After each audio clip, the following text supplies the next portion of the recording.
à tous, voilà, nous restons encore sur l'actualité du moment, cette initiative de convoquer notre tata cardinal, justement, et les gens continuent à réagir. Nous avons suivi, que ce soit les chrétiens catholiques et eux-mêmes. Nous avons suivi hier la déclaration de la Conférence épiscopale nationale du Congo, en général, donc SENCO en sigle, et aussi il y a des droits de l'homme qui disent ici et là, les partis politiques, la société civile, les catholiques eux-mêmes. Ça bouillonne de partout, hein. Les gens s'expriment, les gens sont vraiment indignés.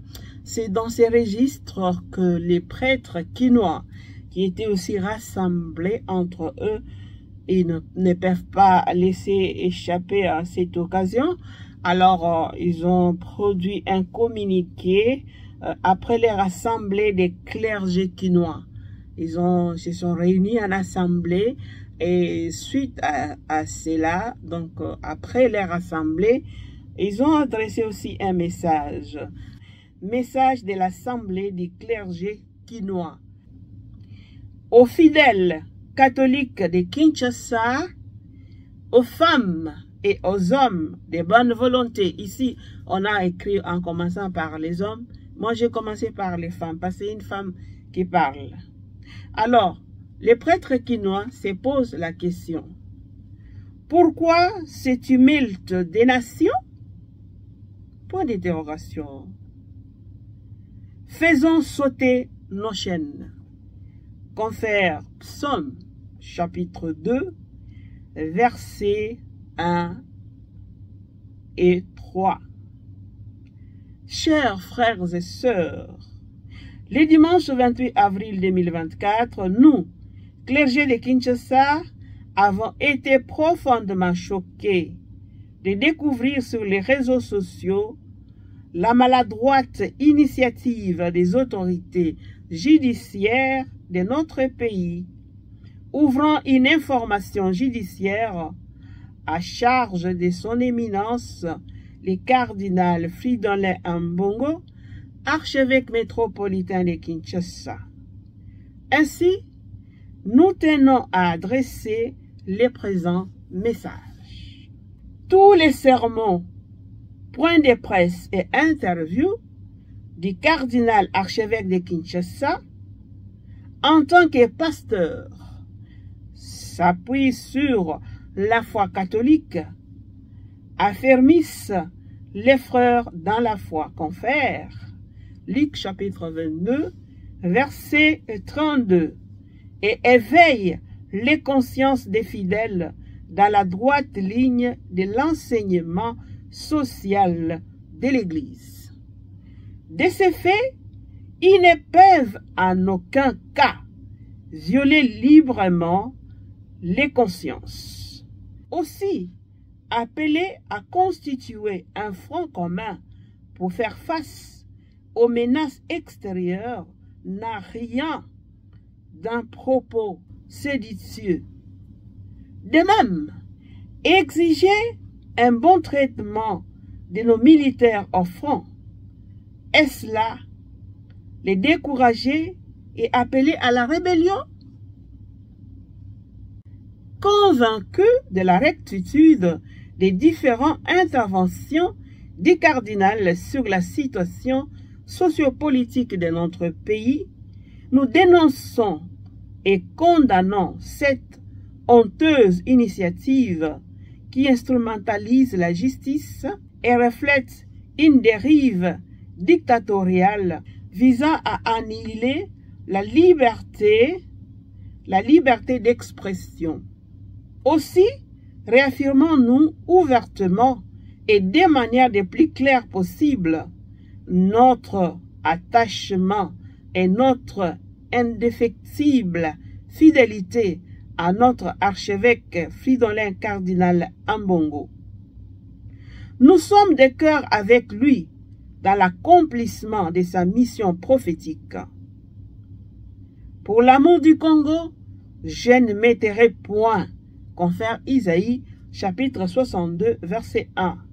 D'ailleurs, les différents messages du cardinal sont salués par tous les fidèles catholiques ainsi que par toutes les personnes éprises de justice, de vérité et de paix, voyant en lui le défenseur des petits et l'espoir de tout un peuple. 3. La nation est en danger et l'heure n'est pas à la diversion.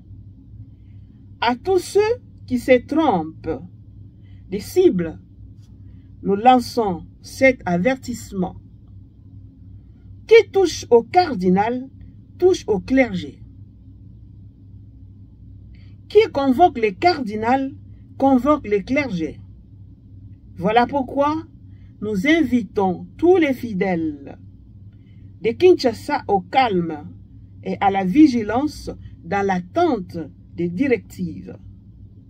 Sois sans crainte, parle, ne garde pas le silence. Actes chapitre 18, verset 9. 4. Nous prions pour les cardinals, l'Église et la nation, afin que ces temps d'épreuve se transforment en sémences de justice, de paix, de réconciliation et de développement durable.